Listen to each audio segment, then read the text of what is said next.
Zoti Limaj, pse është tërbuar Edi Rama? Sepse nuk është demokrat, por është totalitare.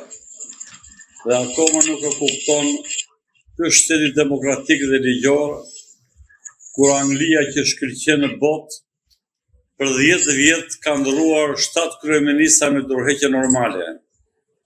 Nëse Edi Rama ka 13 vjet, i cili zhyti Shqipërinë në krizë më të rëndë dhe nuk jep dorëheqjen sepse është mësuar me këqija që ka bërë si kryeministri i Shqipërisë.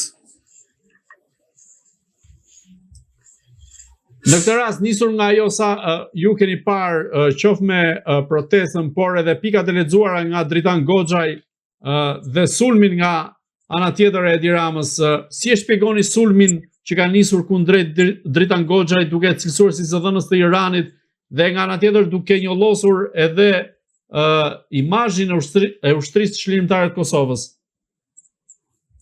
Tani duhet t'jesh me shumë hapësira kulturore, shkencore, diplomatike që të bësh vlerësimet e sakta kryezhvillimeve.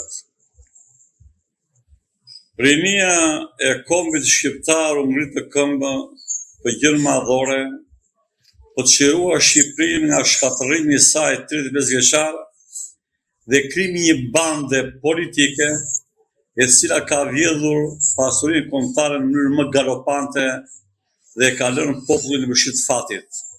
Shikoni vendimin e qeverisë Rama dje, ku për 780.000 pensionistët bëri indeksimin e pensioneve me 2.7% dhe në hapësirat ku jetojnë fshatarët vajti pensioni 160.000 lekë në muaj të vjetra, ndërsa në qytet 206.000 lekë të vjetra, pra luftë për bukë, për mbijetesë. Pra strategjia e Edi Ramës është vdisni o pleqin Shqipërisë, do vjedh unë me qeverinë time që marr 5.000 euro në muaj, largohu rini nga genocidi ekonomik, të ngele më mbret dhe Shqipërinë ta pushtoj Izraeli me shtetet e tjera. Pra, me gjakstësi dhe jashtë çdo lloj pasioni, partijak, individual dhe çdo tjetër, Adeu është në kërcënimin më të madh.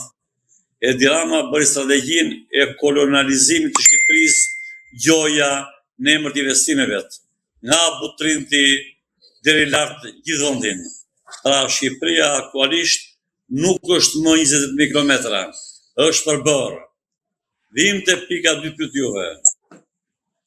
Rinia kryesisht e moshave të 45 vjeç e poshtë mund të këmbë, por është e pafalshme që mosha mbi 45 vjeç rri kafeneve dhe nuk bëhet pjesë e këtyre demonstratave masive për rrëzimin e kësaj qeverie antikombëtare, anti-shqiptare, anti-njerëzore, Rama Berisha Rama për 35 vjet.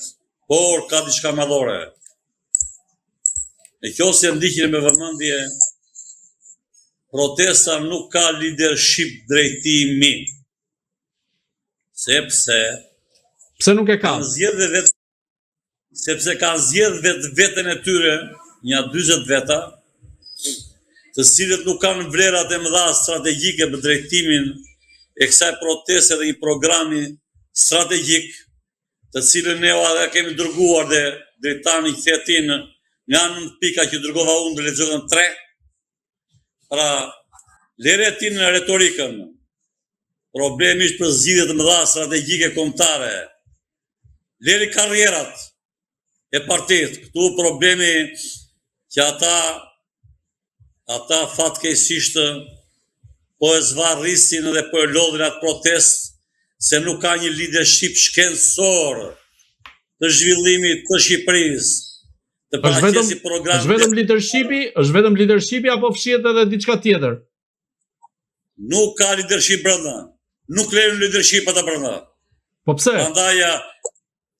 Prandaja mungesa e leadershipi politik, ekonomik, diplomatik dhe ushtarak, e cila duhet koordinonte në mënyrë të shkëlqyer programet e brendshme dhe kombinimit diplomatik me NATO-n, me Bashkimin Evropian, me Shtëpinë e Bardhë, zero.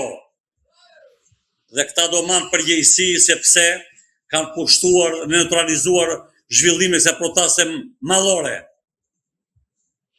Kanë shkuar shumë njerëz, kanë shkuar shumë njerëz intelektual me vlera dhe nuk u jap lejen as të flasin në podium. Pra kanë monopolizuar. Pse ndodhi gjë e tillë? Sepse është krijuar një bord jashtë quajtur pa nivel, i futur PS-ja, PD-ja, Shiku dhe të tjerë brenda saj.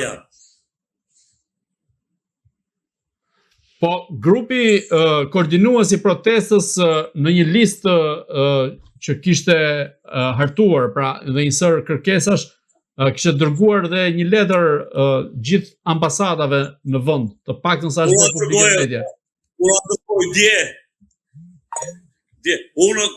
Unë si Instituti Politika dhe Sigurisë Kombëtare dhe krijuam një bord dhe u kërkova të ulemi në tavolinë, bashkarisht ata nuk erdhën.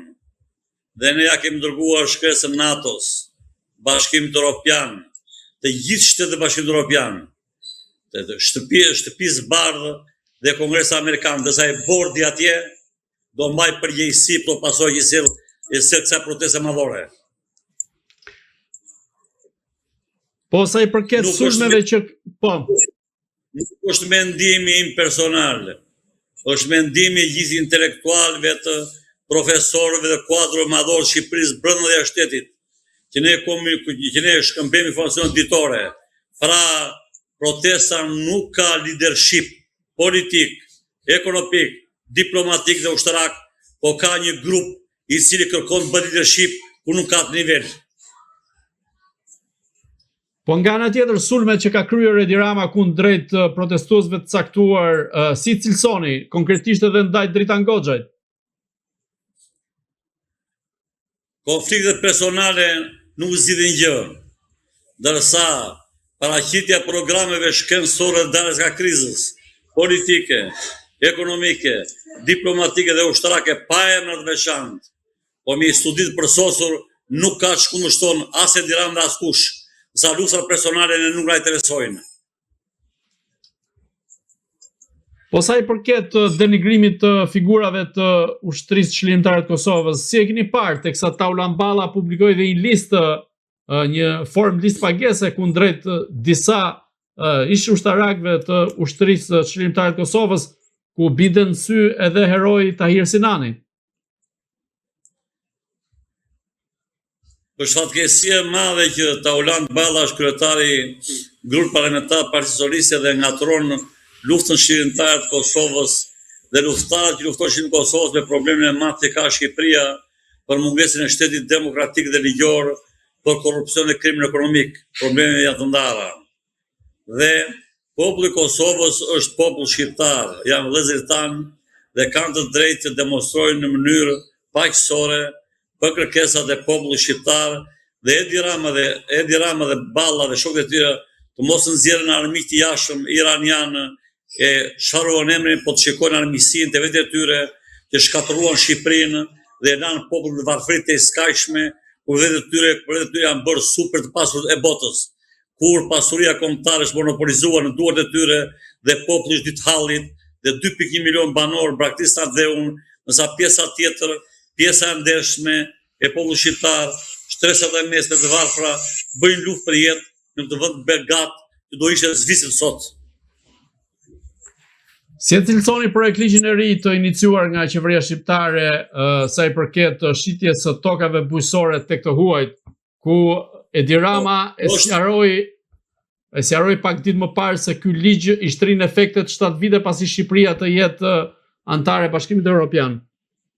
Është vazhdimi i strategjisë së tij të shpërbërjes së Shqipërisë dhe të heqjes së 28.000 kilometrave që mezi ka mbyllur Shqipërisë. Ashtu si Dasazane zvërnesin që gjykata kushtetuese po flegjum dhe antarët e gjykatës kushtetuese një ditë do përgjigjen para ligjit se janë drejtuar zyrtarisht që më një herë të pezullojë marrëveshjen e Sazanit dhe Zvërnesit që ka shkelur sovranitetin kombëtar dhe akoma nuk po mblidhet urgjentisht, ashtu si dhe SPAK do kemi shuar dosjen për tradhti kombëtare dhe do thrasë Ramën urgjentisht në hetim penal, po bën një hap pa dy, një hap pa dy mbrapa do marr përgjegjësitë edhe ata para ligjit. Pra, kushtetuta e ka të përcaktuara shumë mirë pozicionet e pushteteve. Pushteti ekzekutiv nuk është mbreti i Shqipërisë, është pushteti i drejtësisë me kryegjykatën kushtetuese. SPAK-u, palere kuvendin se kuvendi janë ushtarët e Edi Ramës me listat e mbyllura. Nuk po funksionon shteti. Po të funksionon dhe shteti, Edi Rama nuk bëjë mbret dhe nuk bënde kurrë coptim në Shqipërisë.